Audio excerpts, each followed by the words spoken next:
بات ہمارے سامنے آ گئی کہ انسان جتنا مہذب ہوگا نا، جتنا مہذب ہوگا اتنا کیا ہوگا وہ انسان، جتنا تہذیب سے دور ہوگا اتنا حیوانیت کے قریب ہوگا. تہذیب کی اب اس سے پتہ چلتا ہے کہ جو بھی انسان ہے، چاہے وہ سائنسدان ہو، چاہے وہ امریکہ کا صدر ہو، چاہے وہ فرانس کا صدر ہو، وہ انسان پہلے، باقی سب کچھ بعد میں ہے نا. تو اس کو سب سے پہلے ضرورت اس کی ہے کہ وہ کیا بنے؟ مہذب.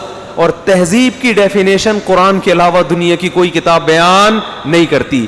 باقی دنیا کی جو قومیں تہذیب کی ڈیفینیشن بیان کرتی ہیں صرف اپنے مفاد کو سامنے رکھ کر، انسانیت کو سامنے رکھ کر نہیں کرتی. نہیں آ رہی میرے خیال ہے بات سمجھ. مثال کے طور پر دنیا کی فوجوں کا اصول کیا ہے لڑائی کا؟ آپ کسی ملک کی کسی کنٹری کی آرمی میں ہو، آپ وہ اپنی فوجوں کو بتاتے ہیں ملک کے لیے لڑنا کیا ہے. یہ تہذیب کا تقاضا ہے نا، شکر کا تقاضا ہے، انسانیت کا تقاضا ہے. جب آپ کے ملک پہ کوئی آفت آئے تو آپ کیا کریں اس کے لیے؟ بولو، لڑیں. وہ یہ سکھائیں گے. وہ کبھی بھی یہ نہیں سکھائیں گے کہ اگر آپ کا ملک کسی دوسرے ملک پہ ناجائز حملہ کر رہا ہے تو پھر لڑنا یہ بد تہذیبی ہے. یہ سکھاتی ہے کوئی کنٹری اپنی آرمی کو؟ کیا ہو گیا بھائی؟ بولتے کیوں نہیں؟ چپ ہو گئے؟ برا لگ گیا؟ یہ کوئی کنٹری سکھائے گا؟ بھائی آپ کا کنٹری ایک دوسرے کنٹری پر غلط کر رہا ہے، اس کے ساتھ ناانصافی کر رہا ہے، بارڈر کو اللیگل کراس کر رہا ہے. آرمی کو یہ سکھایا جائے گا یہ تہذیب بد تہذیبی تمہارے ہیڈ ایک نہیں ہے، تم نے لڑنا ہے. یہاں انسان کہاں گیا بھائی؟ کیوں لڑنا ہے؟ کسی پہ ظلم کرنا جائز ہو گیا ہے بھائی؟ اور دنیا یہ کر رہی ہے. امریکہ جب افغانستان میں آیا اور افغانستان میں آنے کے بعد ساری دنیا کو لے آیا، 52 ملک آ گئے کیونکہ طاقت میں تھے. اس پر بحث نہیں ہوئی ہے کہ یہ صحیح ہو رہا ہے یا غلط ہو رہا ہے، اس پر نہیں. دنیا ڈنڈے کی زبان مانتی ہے. وہ پاورفل تھا، نیٹو کی تمام افواج اس کے ساتھ تھیں، سب کیا کر رہے تھے؟ سلوٹ کر رہے تھے. آج کیا ہو گیا ہے؟ بولو. افغانستان کی گورنمنٹ طالبان سے کیا کہہ رہی ہے؟ مذاکرات کرو. پہلے طالبان امریکہ سے کیا کہہ رہے تھے؟ بولو نا، مذاکرات کرو. وہ کر نہیں رہے تھے. تو دنیا جو ہے نا، جس کی لاٹھی اس کی بھینس والا سسٹم چل رہا ہے دنیا میں. تو اس لیے آپ دنیا سے کبھی بھی نہیں پوچھیں گے صحیح کیا ہے غلط کیا ہے. ایک 4 شادیوں کی ایک مثال دے دوں، ایک چھوٹی سی مثال دے کے آگے چلو. کیا کریں گے؟ جتنی زبردست مثالیں ہوں. آپ پہلی بیوی سے پوچھیں کہ اسلام دوسری شادی کی اجازت دیتا ہے، یہ کیسا عمل ہے؟ کبھی بھی اپریشیٹ نہیں کرے گی. لیکن جس عورت نے آپ کی دوسری بیوی بننا ہے اس سے پوچھیں گے، وہ کہیں گی بڑا زبردست اسلام کا حکم ہے بھائی، شکر ہے میرا بھی گھر بس رہا ہے اس میں ہے بھائی. وہ کہے گی عین تہذیب. عین تہذیب کا تقاضا یہ ہے کہ بیواؤں اور طلاق یافتاؤں کے گھروں کو بسانے کی پوری کوشش کی جائے، اس کو معاشرے میں پروموٹ کیا جائے. جو مرد یہ کام نہیں کر رہے وہ بد تہذیب لوگ ہیں، ان کو انسانیت کی فکر نہیں ہے. لیکن جب یہ آپ کی سیکنڈ بن جائے گی پھر تیسری شادی پہ یہ وہی تقریریں کرے گی جو آپ کی پہلی وائف کر رہی ہے. اور آپ میں بھی جب تک جوانی کا جوش ہے آپ کہو گے 4 شادیاں یہ بیوہ عورتوں کے گھر بسانے کا ذریعہ ہے. جہاں آپ بوڑھے ہوئے آپ بھی وہی تقریریں شروع کر دو گے جو آپ کی پہلی بیوی بچپن میں کیا کرتی تھی جب نئی نئی شادی ہوئی تھی اس کی. تو یہ انسان کے ساتھ چل رہا ہے. انسان سے تھوڑی پوچھیں گے. تاجر کیا کر رہا ہوتا ہے گڑبڑ؟ تاجر، آپ کسی تاجر کے پاس جائیں، صدر میں مارکیٹیں کھلی ہوئی ہیں پتلونوں کی، ٹی شرٹوں کی، ان سے بولو بھائی صحیح صحیح سچ سچ بتا کے مال بیچو. کہہ رہے یار چلتا ہی نہیں ہے مال مارکیٹ میں. تو مجبوری ہے جھوٹ بولنا. بھائی ویڈیو نہ بنائے، ٹھیک ہے نا، یہ تو مجبوری ہے جھوٹ بولنا. تو پھر ان سے کہا جائے کہ اچھا ٹھیک ہے، میں ایک بات آپ کو بتاؤں، فلاں نے جو آپ کو پینٹ بیچی تھی نا وہ بھی لنڈے کی تھی وہ استعمال شدہ پینٹ ہے، وہ اوریجنل نہیں تھی. ایک دم آپ آگ بگولا ہو کے اس کی دکان پہ پہنچ جائیں گے، ابے تو جھوٹ بول رہا تھا. تو اب کہاں گئی وہ مجبوری میرے بھائی؟ کہاں گئی؟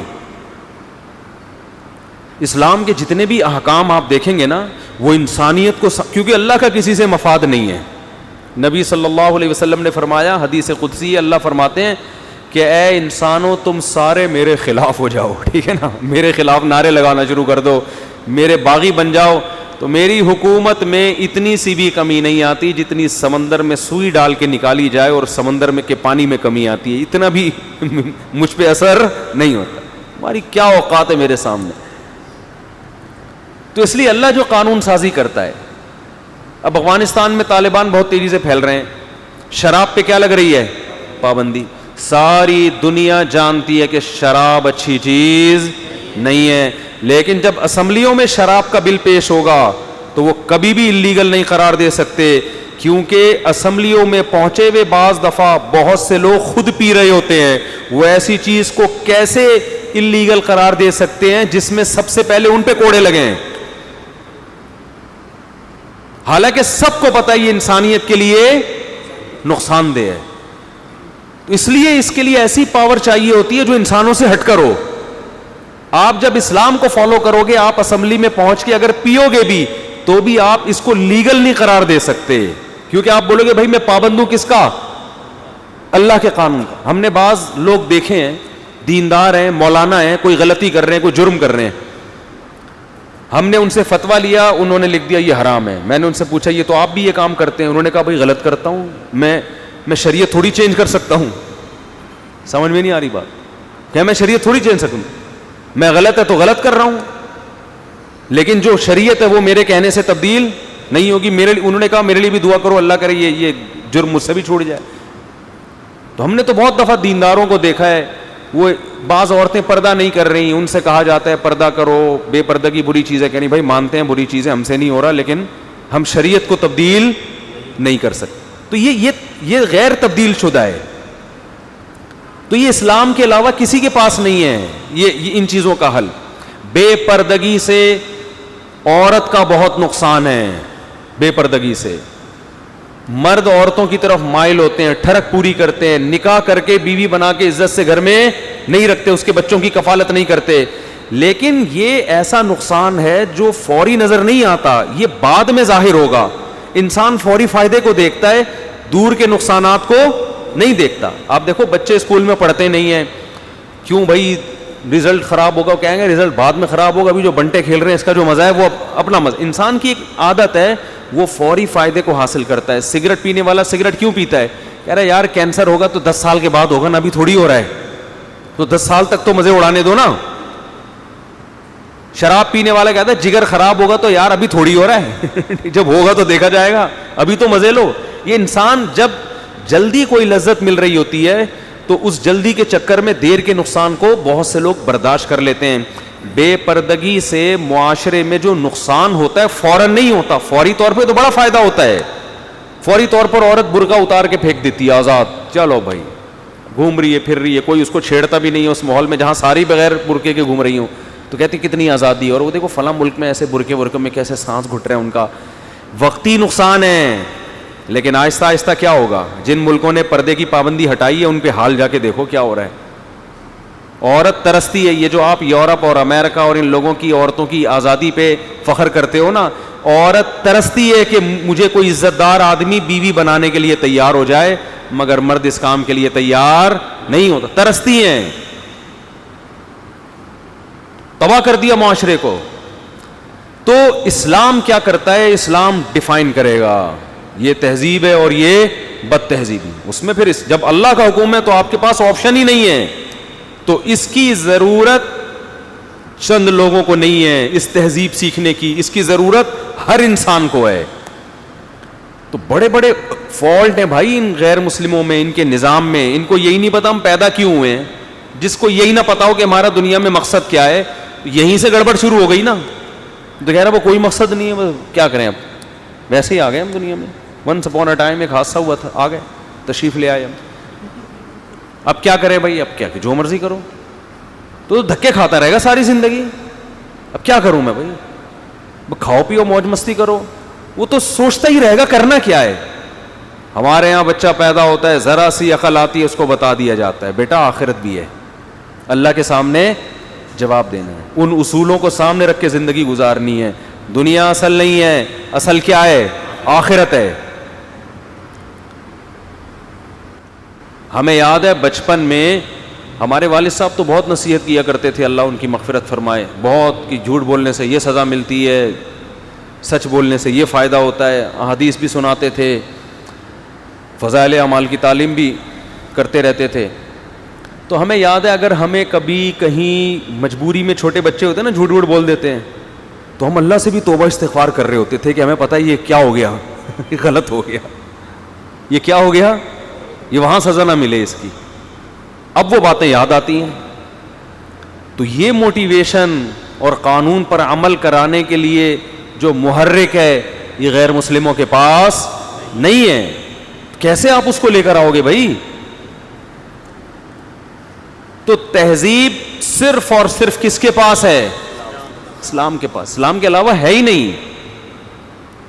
اتنی چیزیں ہیں کہ اسلام کے ایک ایک حکم کو اگر ہم لے کے چلنا شروع کر دیں نا, سود دیکھ لو, سود سے معیشت اینڈ اور انجام کے لحاظ سے برباد ہوتی ہے, شروع میں کوئی نقصان نظر نہیں آتا, شروع میں کچھ بھی نظر نہیں آتا. اب آپ دیکھو دنیا میں سودی نظام ہے, آپ کو ایک دنیا میں چند ایسے لوگ نظر آئیں گے کہ ان کی دولت لے کر اگر عام لوگوں میں تقسیم کر دی جائے سارے مالدار ہو جائیں, غربت جڑ سے ختم ہو جائے. سمجھ رہے ہو؟ یعنی اگر ان سے دولت لے کے, کہتے ہیں ساری دنیا کی دولت 5 آدمیوں کے ہاتھ میں, وہ 5 کی پھر ایک کے ہاتھ میں, ایسا سسٹم چل رہا ہے, کھرب پتی ایسے ایسے لوگ ہیں. اب آپ یہ دیکھو, یہ جو اتنی دولت ان لوگوں نے کما لی, اگر اسلامی نظام ہوتا, اسلام نے, آپ کے پاس اگر پیسہ ہے تو اسلام نے کیا کہا ہے کہ یہ پیسہ آپ سود پہ نہیں دے سکتے, آپ انویسٹ کرو گے, جو پروفٹ ہوگا پرسنٹیج کے حساب سے ہوگا. پروفٹ کس طرح ڈیوائیڈ ہوگا؟ میں نے آپ کو 100 روپے دیے, آپ کو 100 پہ جو پروفٹ ہوگا, 10 روپے ہوا تو 5 میرے 5 آپ کے, 50% کر لیں, یا 2% میرے 8% آپ کے, تو 2 روپے میرے 8 روپے آپ کے. اب اس کا فائدہ یہ ہوتا ہے کہ پروفٹ جیسے جیسے بڑھتا ہے نا, جو مزدور ہے, جو مضارب ہے, جو ورکر ہے, اس کا پروفٹ بھی اسی حساب سے, یعنی ریشو بڑھتا رہ گئی. اس کا بھی بڑھے گا لیکن اس کا بھی آہستہ آہستہ بڑھے گا, اور اس کو پتا ہوگا کہ انویسٹر کو پروفٹ ہو کتنا رہا ہے. یہاں انویسٹر چھپا رہا ہے, پیڑے کھا رہا ہے, بتا ہی نہ کتنا ہو رہا ہے. نہیں آ رہی بات سمجھ؟ وہ ملازم کو تنخواہ دے رہا ہے بس 10-20, خود کروڑوں اربوں روپے کما رہا ہوتا ہے, وہ ملازم سمجھ رہا ہوتا ہے کہ یار میرے سیٹھ کا مجھ پر کتنا بڑا احسان ہے کہ میرے جیسے غریب کو بنتے 5,000 روپے تھے لیکن دیتا کتنے ہزار روپے, 10,000. تجھے نہیں پتا کہ یہ تجھے نچوڑ رہا ہے اور کیا کچھ بنائے چلے جا رہا ہے وہاں پہ. بزنس کا کیسا خوبصورت اصول بیان کر دیا اسلام نے, کتنا خوبصورت اصول. میں اکثر اس کی ایک مثال دیتا ہوں, آج وہ دوبارہ دوں گا, بہت عرصہ ہو گیا, ونس اپون اے ٹائم کہ میں نے وہ مثال دی تھی. اس سے پتہ چلتا ہے اسلام کے علاوہ دنیا کے پاس نجات کے لیے کوئی متبادل ہے ہی نہیں, ہے ہی نہیں. اور عجیب بات ہے, دنیا اسلام کی طرف اس طرف آئے گی جب برباد ہو چکے ہوں گے یہ اس سے بھی زیادہ. آپ کو پتہ ہے میں نے اپنی 4 شادیوں والی کتاب جو ہے نا, اس میں 100 سال پہلے کے گوروں کے اخباروں کے ٹکڑے اور ان کے صحافیوں کے مضمون نقل کیے ہیں, جس میں وہ یورپ والوں کو گورے کہہ رہے ہیں کہ 4 شادیوں کی طرف آ جاؤ ورنہ خاندانی نظام تباہ ہو جائے گا. اور یہاں تک الفاظ ہیں ایک انگریز کے کہ یورپ اور امریکہ بالآخر اس شادیوں والے سسٹم میں اسلام کی طرف آئے گا, بالآخر آئے گا, چاہے وہ خوشی سے آئے یا مجبور ہو کے آئے. جیسے امریکہ جب افغانستان میں آیا, ملا عمر نے کہا تھا یہ جائے گا یہاں سے, خوشی سے جائے گا یا مجبور ہو کے. خوشی سے نہیں جا رہا ہے, خوشی سے نہیں جا رہا ہے, اس لیے کہ خوشی سے کون جاتا ہے بھائی ایسے. وہ کہہ رہے یار جو جہاں چھوڑے تھے وہیں سے دوبارہ آ کے وہی کابل پہ دوبارہ قبضہ ہو گیا, تو خوشی سے کون جا رہا ہے. تو بالکل وہی بات اس نے لکھی تھی کہ بالآخر اس طرف یہ آئیں گے, ان کے پاس اس کے علاوہ کوئی آپشن ہے نہیں. یہ انگریز عیسائی لکھ رہے تھے, لیکن اب وہ اس طرف اس لیے نہیں آ سکتے کہ اب خاندانی نظام اتنا تباہ ہو گیا ہے کہ اب اگر وہ یہ چاہیں نا, 4 تو دور کی بات, 1 شادی پر لوگ آ جائیں, اس کے لیے بھی اب مردوں کو لگ گئے ہیں چسکے گرل فرینڈ کے. اور میں بھی چیخ رہا ہوں 15 سال سے کہ ہم نے اپنے کلچر میں اگر 2-3 شادیوں کے والے سسٹم کو پروموٹ نہیں کیا تو شاید ہمارے علماء کی توجہ, حکمرانوں کی توجہ اس طرف نہیں ہے. فیوچر میں یہ 4 شادیاں تو دور کی بات, ایک پر بھی لوگ آمادہ نہیں ہوں گے, کیونکہ زنا اتنا پھیل چکا ہوگا, گرل فرینڈ سسٹم اتنا پھیل چکا ہوگا کہ مردوں کو لڑکیوں کے چسکے لگ چکے ہوں گے. اس کے بعد وہ کہیں گے 4 کی بات کرتے ہوں, ہم ایک کے لیے بھی تیار نہیں ہیں. اور بہت حد تک یہ ہو چکا ہے, ایک بھی نہیں کر رہے, 40 45 سال میں جا کے ایک کر رہے ہوتے ہیں. تو جتنا لیٹ کریں گے نا اس کلچر کو معاشرے میں لانے میں, اتنا واپسی مشکل ہو جائے گی. اب سود میں کیا ہوتا ہے جو میں بات کر رہا تھا, دیکھو اس سے اسلام کا پتہ چلتا ہے کہ یار ایک ایسے نبی جو نہ لکھنا جانتے اور نہ پڑھنا جانتے, انہوں نے انسانیت کو تباہی سے بچانے کے لیے کیسا بہترین معاشی نظام دیا. بس اتنا اصول بیان کر دیا, سود کیا ہے, حرام. مشرکین کہہ رہے ہیں یہ اور بیع و شراء میں کوئی فرق نہیں ہے, عام جب خرید و فروخت کرتے ہیں تو اس میں اور سود میں کیا فرق ہے. اب ان کو فلسفیانہ تقریریں مشکل ہے. قرآن نے کہا یہ اس لیے غلط ہے کہ یہ حرام ہے اور وہ کیا ہے, حلال ہے. قسطوں پہ خرید و فروخت حلال ہے اور سود کیا ہے, حرام ہے. بس اللہ نے کر دیا. تو اسلام کا فائدہ یہ ہوتا ہے کہ گاڈ کا حکم جب آ گیا تو سوچنے کا آپ کے پاس آپشن ختم. ورنہ لفاظی کر کر کے ہر آدمی اپنے مفاد میں صحیح کو کیا کر دے گا, غلط. مثال کے طور پر آپ شراب کی بحث اگر شروع کر دو نا, کے پاس شراب کے برحق ہونے کے اتنے دلائل ہوں گے, آپ اس کے خلاف دلائل دو گے, ایک اکھاڑا بن جائے گا اور آپ کو سمجھ میں نہیں آئے گا کہ یہ کرنا کیا ہے. جیسے یہ بھی سینٹ میں بل پاس ہوا نا بچوں پہ تشدد اور بیوی پہ. اب اگر دلائل کی دنیا میں آپ آ کے بحث کرو تو بھائی بحث تو کرتے رہو, قیامت تک بیٹھ کے بحث کرتے رہو. تو ایک اتھارٹی ایسی ہونی چاہیے جو کہے بھائی یہاں آپ نے بحث نہیں کرنی, آرڈر از آرڈر. وہ کس کی اتھارٹی ہے, وہ اللہ کی ہے. تو اللہ ہمارے لیے مسئلے حل کر دیتا ہے. میں لوگوں سے قسم اٹھا کے بولتا ہوں کہ اگر میں مذہب کو نہ مانتا, اللہ نہ کرے, خدا نہ خواستہ, اللہ ایسا کبھی نہ کروائے, بالفرض شاید میں بھی شراب پیتا, میں بھی سگریٹ پیتا, میں بھی گٹکے کھاتا, میں بھی چرس پیتا, کیونکہ ہمیں پھر روکنے والی کوئی چیز, بھائی ہم نے انہی کالجوں میں پڑھا ہے, انہی اسکولوں میں پڑھا ہے. اور میں 3-4 شادیاں تو دور کی بات, ایک بھی شاید 40 سال میں جا کے کرتا, کیونکہ میں نے شادی شدہ لوگوں کی ٹینشنیں اپنی اس کنوارے پن میں دیکھ لی تھی. مجھے پتا تھا کہ ایک خاتون اپنے شوہر کا سر دبا رہی تھی اور کہنے لگی دیکھو میں کتنی اچھی ہوں, میں آپ کا سر دبا رہی ہوں, کیا شادی سے پہلے کوئی آپ کا سر دباتا تھا؟ انہوں نے فرمایا درد ہوتا ہی نہیں تھا شادی سے پہلے, دبانے کی ضرورت پیش نہیں آتی. یہ ٹینشنیں تو بعد میں ہوتی ہیں. تو ہم تو دیکھ رہے تھے یار, ہمیں کیا ضرورت تھی بھائی, دوستیاں لگا لیتے, کچھ بھی کر لیتے. یہ تو مذہب نے روکا ہے ہمیں, اور آج ہم اللہ کے فضل سے سکون اور اطمینان کی زندگی گزار رہے. کوئی ٹینشن آتی ہے تو مذہب نے بتایا توکل کرو. کوئی مالی پریشانی آئی تو اللہ نے کیا کہا, رزق کس کے ہاتھ میں ہے, اللہ کے ہاتھ میں. تو صبر آ گیا, بھائی اللہ دے گا, کس کے ہاتھ میں ہے, اللہ کے ہاتھ میں. کوئی بیماری آئی تو شفا کس کے ہاتھ میں ہے, اللہ کے ہاتھ میں. موت کا خوف ہوا تو بھائی موت اللہ نے بتا دی مقرر ہے, ٹائم پہ آئے گی, آنی ہوگی تو بھی آئے گی, نہیں آنی ہوگی تو کسی کا باپ بھی نہیں لا سکتا. کیونکہ آج ہم اس لیے ہنسی خوشی اللہ کے فضل سے, اللہ کی رحمت سے زندگی گزار رہے ہیں. مذہب نہ ہوتا ہم تو بیڑا غرق ہو گیا تھا. تو یہ جو لبرل لوگ ہیں, ہمیں پتہ نہیں کس عذاب کی طرف لے کر آ رہے ہیں. یہ لوگ ہیں بھائی, دنیا بھی برباد کر رہے ہیں, آخرت تو کر رہے ہیں, دنیا کا بھی بیڑا غرق. ہمیں شراب سے بچایا اسلام نے, ہمارے کلچر نے نہیں. کلچر کو اگر بچایا ہے تو وہ کلچر کو بھی اسلام نے بچایا ہے. ہمیں ماں باپ سے محبت سکھائی کس نے, کیا ہو گیا بھائی, تو ہمیں جو اسلام والدین سے محبت سکھائی کس نے, جہاں اسلام نہیں ہے وہاں دیکھ لو کتنی محبت کرتے ہیں, کتنی محبت کر رہے ہیں وہاں والدین سے, باتیں کرنے میں بڑے شیر ہیں. وہ بھائی ایسے ایسے واقعات آتے ہیں بعض, میں نام ملکوں کا نہیں لوں گا, وہ پھر بہت تپتے ہیں وہ لوگ نا, کہ یار ہماری باتیں کر رہے ہو, یہ ہم اتنے بھی نہیں ہیں, اپنے آپ کو پتہ نہیں کیا سمجھتے ہو تم لوگ. ایسے آپ سروے کریں تو میڈیا میں ہر چیز نہیں آتی ہے. دادا بوڑھا ہو گیا, بیمار پڑا ہوا ہے, اس کو لے جا کے زہر پلا کے مار دیا کہ یار خام خواہ کی ٹینشن ہے, اس کے علاوہ کچھ بھی. یہ لبرل لوگوں میں ہو رہا ہے. ماں بوڑھی ہو گئی ہے بھائی, یہ مر نہیں رہی ہے اب, یعنی کسی کام کی نہیں ہے, در سے.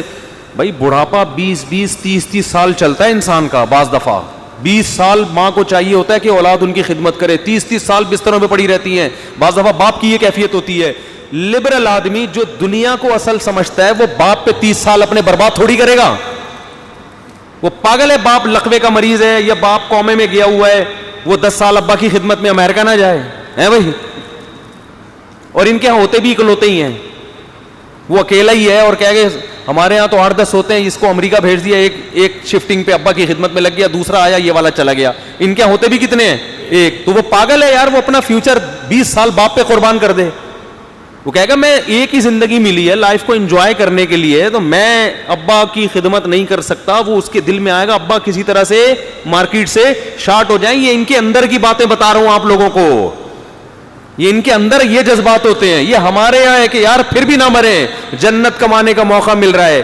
رسول اللہ صلی اللہ علیہ وسلم نے فرمایا اس پر اللہ کی لعنت جس کو بوڑھے والدین ملے اور اس نے خدمت کر کے اپنے اوپر جنت کو واجب نہیں کیا. یہ تو سارے گناہوں کی معافی کا اللہ نے آپ کو آپشن دے دیا ہے. تو ہمارے یہاں میں نے دیکھا ہے, آپ ان مسلمانوں کو جتنا بھی برا کہو, یہ ایسے بد اخلاق, یہ لڑاکا, یہ میں نے انہی میں دیکھے بھائی جن کو آپ لڑاکا, بد اخلاق, بد تہذیب, بدتمیز, ترقی سے دور کہتے ہو. 15 سال سے باپ اس میں قومے میں گیا ہوا ہے اور بیٹا 15 سال سے خدمت کر رہا ہے. ایک دفعہ اس کی پیشانی پہ لکیر نہیں آئی بیٹے کی کہ یار ابا مرتا کیوں نہیں ہے. نہیں بھائی, خوشی خوشی بتاتے ہیں میرے والد صاحب ہیں, آپ ان کے لیے دعا کریں. تو یہ چیز ہمیں کون سکھا رہا ہے میرے بھائی؟ بولو, اسلام سکھا رہا ہے. اسلام کو نکال دو کہ دنیا کے پاس کچھ نہیں بچے گا, درندے ہیں, حیوان بن جائیں گے. آپ کہہ سکتے ہو یہ بڑے بڑے کنٹری یہ تو حیوان نہیں ہے, یہ آپس میں مفاد کی خاطر ہیں دوسروں کے لیے. اور اگر یونائٹڈ نیشن نہ ہوتی نا تو بڑی طاقتیں چھوٹی طاقتوں کو کھا کے ہضم کر کے ڈکار لے رہی ہوتی ہیں اس وقت. آپ کہہ سکتے ہو یونائٹڈ نیشن بھی تو انہوں نے بنائی, وہ بھی اپنے مفاد کے لیے. ان کو پتا ہے ہم اتنے درندے ہیں نا کہ ہمیں کوئی پتہ نہیں. جیسے ایک آدمی کو پتا ہے میرا میٹر کسی بھی وقت شارٹ ہو تو میں گولی سے اڑا دوں گا, تو وہ ڈاکٹر اپنے ساتھ رکھتا ہے میرا میٹر شارٹ نہ ہونے دینا, کیونکہ مجھے پتا ہے جب میں اڑاؤں گا تو وہ بھی اڑائے گا. چند دہشت گرد مل کے بھی ایک تنظیم بنا لیتے ہیں کہ یار کیونکہ اکلوتا دہشت گرد ہوتا تو چلو ٹھیک ہے, ان کو پتا ہے بڑی بڑی طاقتیں یہ آپس میں لڑیں گی, ہم سب مریں گے, تو اپنے آپ کو کنٹرول کرنے کے لیے کوئی بناؤ. میں مانتا ہوں یونائٹڈ نیشن کا وجود دنیا کے لیے اس لحاظ سے بہت بڑی ایک نعمت ہے کہ بڑی طاقتوں کو بھی اس نے کنٹرول میں کیا ہوا ہے, لیکن یہ بنایا بھی بڑی طاقتوں نے اپنے مفاد کے لیے.